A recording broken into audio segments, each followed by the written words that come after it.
I can't even display this stuff. Like, there's so much of it, I can't even display it. Why do I have this? You had a game collection. I mean, it filled your background for a long time, and you eventually sold it off to a private collector. You've been pretty public about the price, and it was a nice little chunk of change. What did you? How did that happen? What was the realization of like, okay, it's time to sell my games. It's time to sell my collection. Was it a money issue, or were you just like, this is taking up way too much space? So a lot of people think that it was because of when I was in the hospital, and I accumulated a sizable hospital bill. But no, that actually had absolutely nothing to do with it. It was a matter of this stuff is sitting on a shelf, and I have no memories with this. I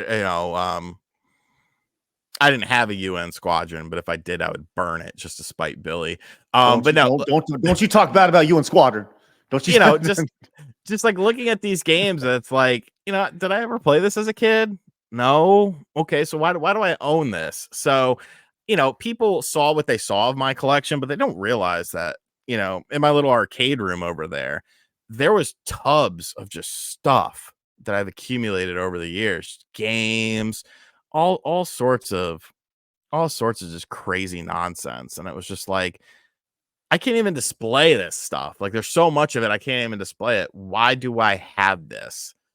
So I was like, you know what? And one of the things was space. I was like, I want some more space. I want to have essentially like 2 filming areas where I can, do different, like a top down shot, as opposed to, because like this is all very stagnant. Like this setup I have right here, like there's a button for the camera that I press and there's a light right there. But I wanted to have something where I could do like top down shots where it's like me showing something.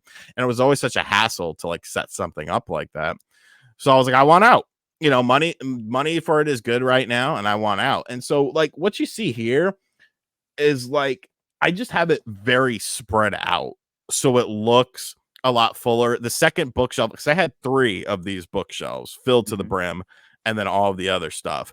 But like, if you look at the second bookshelf, there's like Mario cereal there, a piece of the aggro crag from Guts, some controllers that I got sent from companies. There's a Mario figure.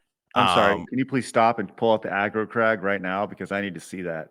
It sucks, dude. It's like this. It's like this big. Is it from the show itself? Is it No. one of the trophies, or was it just like a fake thing somebody made? It's like a thing that they did for like a grab bag at a Comic-Con, I think. So it's just like a small little replica. Yeah. I didn't realize it when I bought it. But like, that's a bunch of stuff that's not video games. Like everything here like has memory. I used to sit in my grandma's basement because I had a TV down there, because we lived there for a couple months before we moved down south, and I would just listen to the themes of all the wrestlers. And I remember the TV was up on an angle, so I had to look up, and I ended up hurting my neck doing it. Toy Story, I remember playing this a ton as a kid. So you didn't sell anything that had any sentimental value to you? No, I kept all of that. Yeah. That's what I wanted to keep, every single thing. Well, except like, the more modern stuff.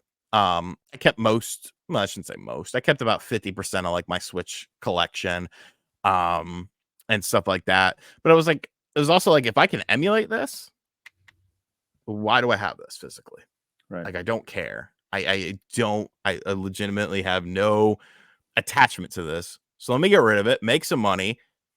And yeah, I have zero regrets about doing it. It gave me some more play money to finish up my Hasbro's collection that I had been sleeping on. I was stuck at like 70 for like 2 years. And I was just like, I want to finish that out. And so you went from collecting one thing to collecting something totally different. Kind of, because when I was a kid, we didn't really have money.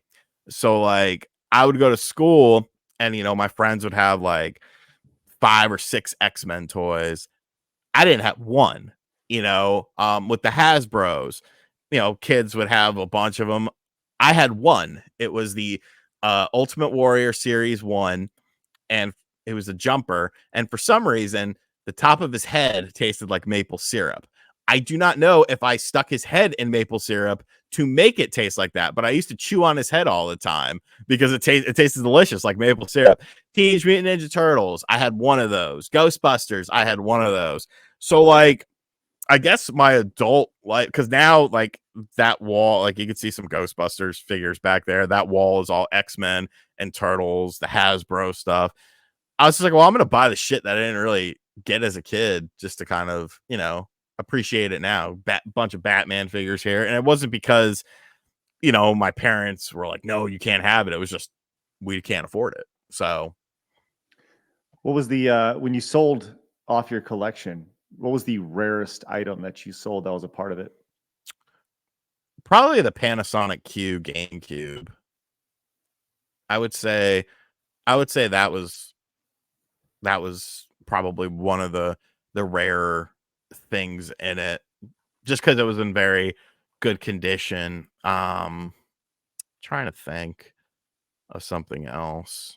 I'm looking that up online. I never heard of this thing before. This is a limited edition. It has a DVD player attached to it as well. Yeah, Is it's that right? built inside to it. It was made by Panasonic. It's basically a GameCube that released in Japan. That's like a premium GameCube. It's a really cool. Yeah, that's it. It's a really cool system. It has like that little screen on it and stuff. I didn't have the remote or the original controller, but they still sold for quite a bit of money. There's stupid John. Look at stupid Spawn Wave there. That was when he was a little chunky boy. Look at a little chunky boy there. But yeah, so I actually got that at a convention for like a really good price.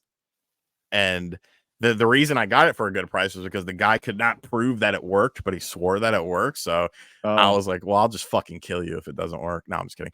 I was just like, well, I'll just talk shit about your store if it doesn't work, because he was from a store. But yeah, it ended up working great. So yeah, stuff like that, some rare like marketing stuff. And like, because I literally got to a point where I was almost done inventorying all the games. I hadn't even gotten into the systems yet, and I had a value of like an eBay value or a price mhm, charting value for what right. that stuff was worth.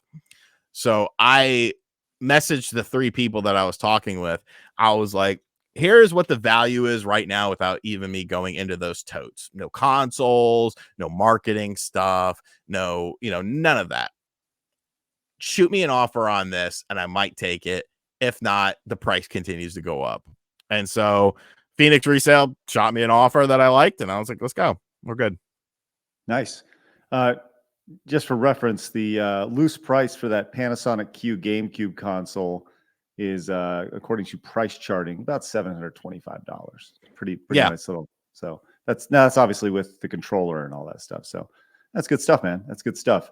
I have a few rare items that I've thought about parting with. I actually cataloged out my entire collection, and I'm just not quite there yet. But I also realized that the retro gaming, there's going to be a point to where it bottoms out, right? It's still on the way out, and I don't know. You would think so, but like, dude, when I was inventorying this stuff, like I had a general idea of what most of these games were worth. But like Sega Genesis, I don't know what the fuck happened with Sega Genesis, but all that stuff like doubled and tripled in value to what I thought it was going to be. And I was like, when did this happen? Like it's so weird. Like NES stuff has definitely cooled off, yeah. to a point of where it's pretty much, pretty flat. But like some systems are still going up crazy. And I think you said publicly, you said you sold it for like 40K. Is that right? Something like that. It was actually a little less than that, Oh, but cool. yeah. I don't know where I saw that, but that's, I mean, not that it really matters. It's your business, but I just think it's interesting to kind of see the value attached to these for sure. It's crazy. Oh yeah. And I mean, I could have made, like, if I pieced it out, I would have made like way more fucking money. But I was just like, I Yeah. don't, I don't want to. I don't want Right. to take the time to list all this crap. Like, I just want it in one shot. Yeah. The effort is to do it. Just Just get it in, get it out. And he packed it all up, right? Or did you have to do all that as well? I did most of it for him just because I had just moved like a year and a half ago. So I still had all the totes that I put the stuff in from when I moved. So I was like, oh well, I don't give him the totes. I don't care. He'll need them more than I do. So I just filled up most of the totes, and then he did some of them. And then he flew in, he stayed the night at my house. He was gonna get a hotel. I was like, you're kind of scrawny. Like, worst comes to worst, I'll fucking break your neck. But he was a super cool guy, just very nice, low key. And then the next morning, we loaded up the truck, and then he was on his way. But what do you think about this? Leave us a comment down below. We read every single one of them. Also, make sure you hit the subscribe button because you have found your home for common sense in the gaming and entertainment worlds.